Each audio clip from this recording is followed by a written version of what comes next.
are the knights dedicated to Christ and his Holy Mother. We are the Knights of St. Michael.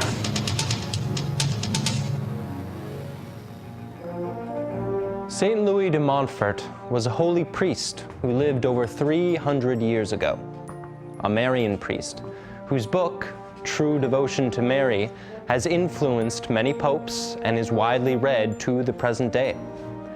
To restore souls to Christ, Saint Louis de Montfort began a special devotion to Mary. He writes, "It is by the most holy Virgin Mary that Jesus has come into the world, and it is also by her that he has to reign in the world. It is by Mary that the salvation of the world was begun, and it is by Mary that it must be fulfilled. God wishes, therefore, that his Holy Mother should be more honored than she has ever been." True devotion to our Blessed Mother is a hidden treasure which surpasses all the treasures of the world. And just like there are secrets of nature, there are also secrets in the order of grace. True devotion to Mary is one of those secrets, unknown to many Christians, even the most devout. It may come as a surprise that outside the Catholic Church, the name of Mary is seldom heard. Few hymns are sung in her honor, few prayers for her intercession ascend to heaven. It may sound strange that in most of the various groups which have fallen away from the Catholic Church, Mary has been dismissed to such unimportance that she has become almost an outcast. Can anyone expect to please a friend by showing a lack of reverence to his mother? Of course not. Then how can such lack of respect be pleasing to Jesus? The reason we honor Mary is because she is the Mother of God, and Jesus honored her. Certainly, those who honor the Mother honor the Son as well. Who was she then? Who is Mary, this holy, quiet, humble girl of Israel? Come with us as we find out more about the woman God had in mind from all eternity. The nights are on now. It's nighttime.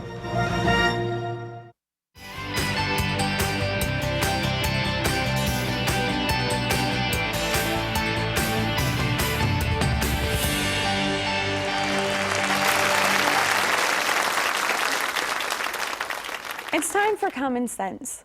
Today we welcome a well-known French supermodel who left a dynamic television talk show to launch a 24-hour television network.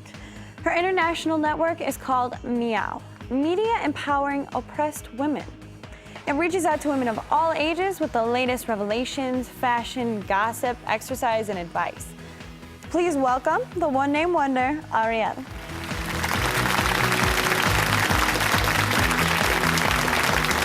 Merci, bonjour, Miss Liz.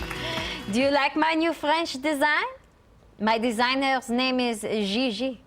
She is now more famous than the world's most well-known male designer. We are leaving the homish chauvinist porco in the dust.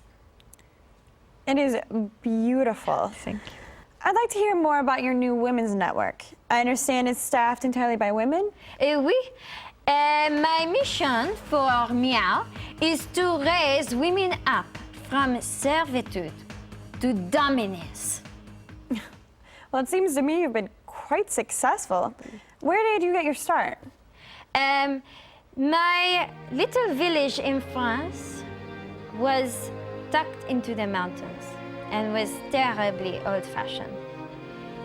I was denied the very basics. Dance classes, too expensive. Music lessons, too far away. My clothes were actually made on my grandmother's sewing machine. Imagine that! You have no idea how much I have suffered. Oh, okay. It's not like you were beaten by your parents, right? Worse! My life was intolerable. There were no movie theaters, no shopping. To be truthful, I'm ashamed to say, you could see nothing for miles from the top of that mountain. I had never seen civilization. Nothing but cattle, sheep, birds, the boring clouds, the endless sky. I mean, I'm still not understanding how it was that terrible. It sounds pretty peaceful, actually. You joke, no? Every meal from the garden? We lived in the past. We had never seen even one McDonald's or Starbucks. So when I was old enough, I fled to Paris, where I began my modeling career. During that time, I was inspired to free oppressed women such as myself.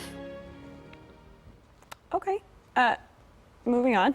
Your motto, Habiliter Femme, what does that mean exactly?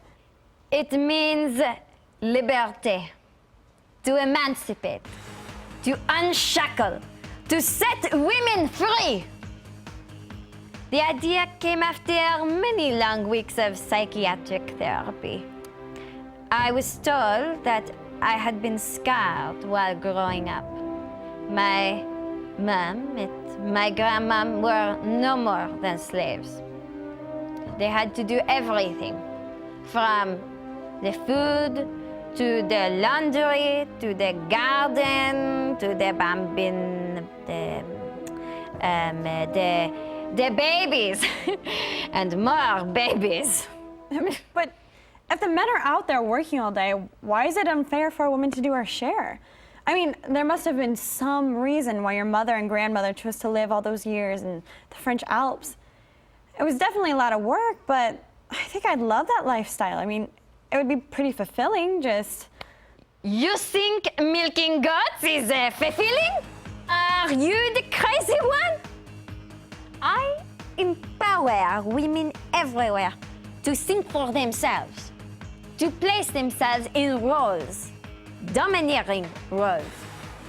Obviously, you have never heard of this. Let the men sew the clothes and do the dishes. Let them be fulfilled by serving us. One, relationships aren't about control or dominance. They're about compromise. And two, I understand wanting a great career, but how does that justify looking down on those who helped you get there? Is what you've become worth what you gave up? I have a dream, and freedom has its price. I have vowed to show dominated women everywhere what it is to be free.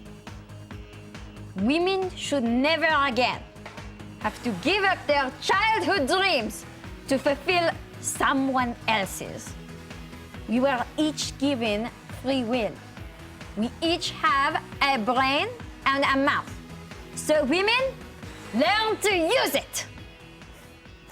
Oh yeah, this may come as a total shock to you, but the only true happiness is doing God's will.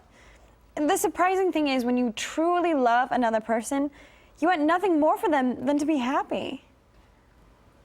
And you, little know-it-all, do you think I am not happy? Look at me. I have everything. Money, beauty, power. What do you have? Okay, you don't get it. Let me try again.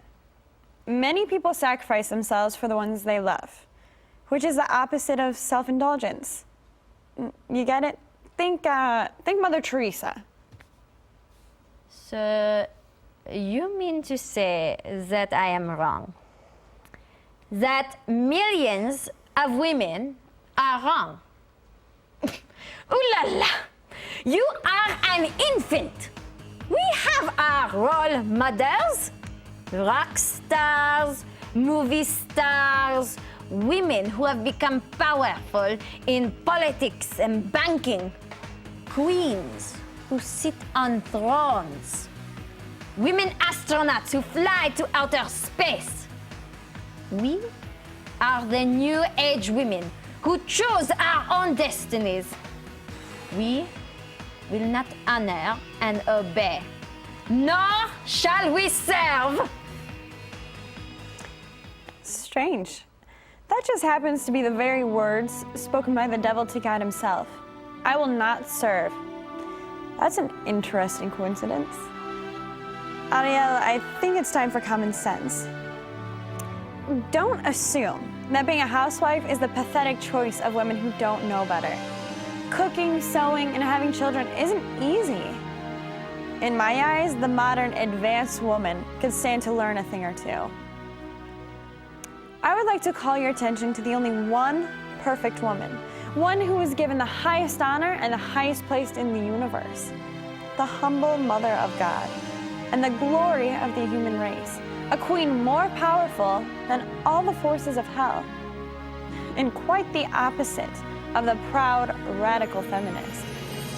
Turn your I am all mine into I am all thine, and let God's mother show you what it truly means to be a modern woman. I'm Miss Liz, and that's Common Sense.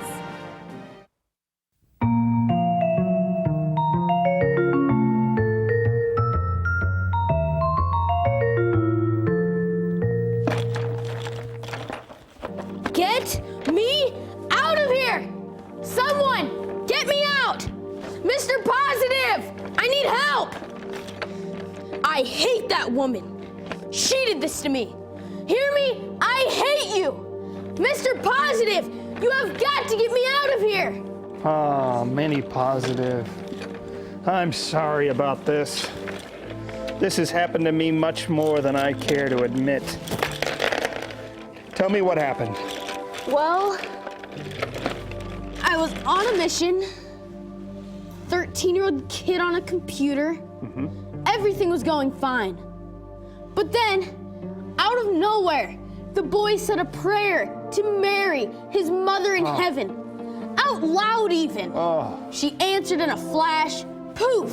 I'm down here in chains. I can't stand her. I have always despised that woman. She has the power, Minnie. She has the authority.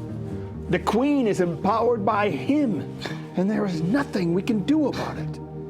Mr. Positive, of course there's something we can do. No, there's not. I've been trying for centuries. God's warning rings constantly in my ear. I will put enmity between you and the woman, between your seed and her seed. Mr. Positive, may I point out that we have successfully banished her? We have been discrediting her for all these centuries in every possible way. She is overlooked. She is laughed at and mocked. If people do give her any love and attention, we call them goddess worshippers. We have convinced them she distracts people away from Jesus. In today's society, she is nothing more than an overlooked historical figure, a gimmick, a distraction. Quite right, Minnie Positive. Quite right.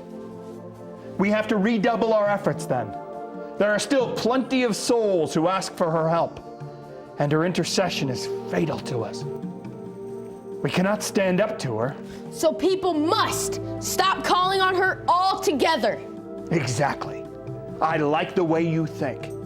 She is the Mother of God and mediatrix of all graces, the great intercessor for mankind. And so she defeats us hands down every time. Because of that, we will do everything to oppose her. Minnie, devise a plan. We must erase her from the hearts and minds of all men. Honoring the Virgin Mary? Over. Consecrating their lives to her? Must be unheard of. Praying for her intercession? Out. She is the enemy. She is the target. We have to act now, for her reign must end. Consider it done, Mr. Positive. We keep the queen from her lost subjects, and we will never see chains again.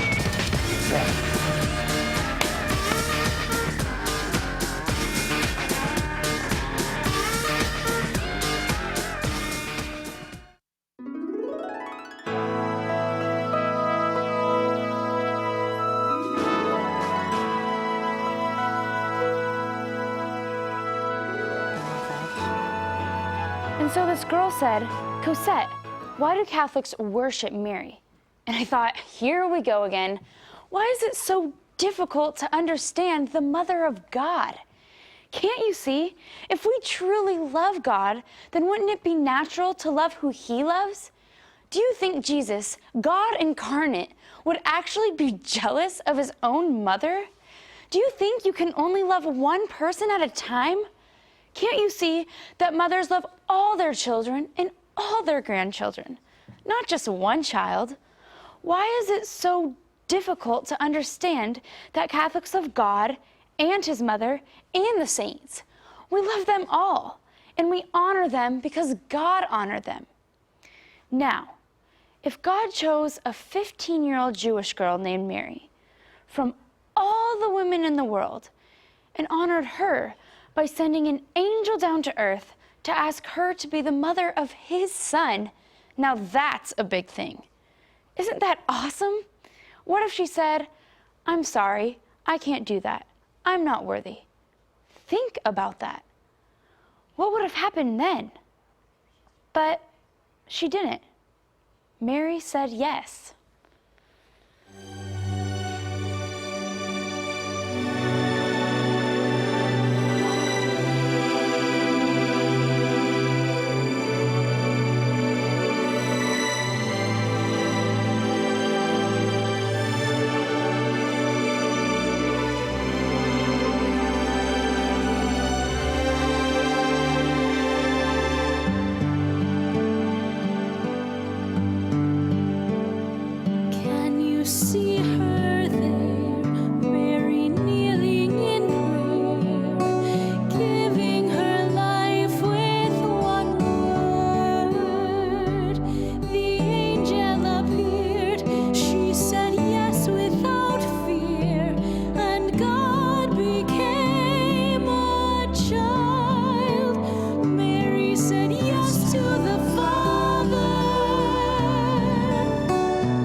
just like she did long ago. Such pain in her eyes, all the world could not know when the mother held her son.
If you wish to become like Jesus, it is a wise thing to love that same mother he loved.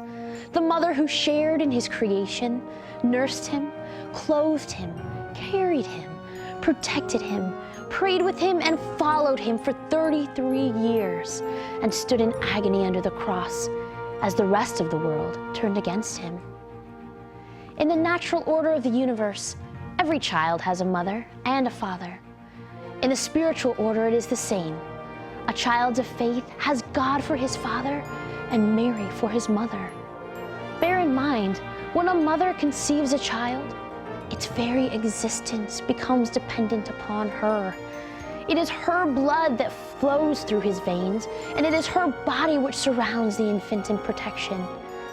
By giving yourself to your spiritual mother, you surrender and give her permission to mold you into a true brother or sister in the family of Christ. St. Louis de Montfort says further that God has chosen Mary for the treasurer, administrator, and dispenser of his graces, and all his gifts pass through her hands. Who is this creature who has been given such authority? Why is she blessed among all women from the beginning of time? Because the baby who rested in her arms is none other than the Almighty and eternal God, the same infinite being who created the universe out of nothing, the same all-powerful being who set the stars in the heavens. Our God bowed his head in obedience to his mother. Can we do less? Woman, behold your son. Son, behold your mother. These words, spoken by the crucified Christ moments before his death, still echo throughout the ages. On that day, Jesus gave Mary, his mother, to the world. Then St. John, who represented all of mankind, welcomes her into his home, honoring Mary as the spiritual mother of the human race. Can we do less?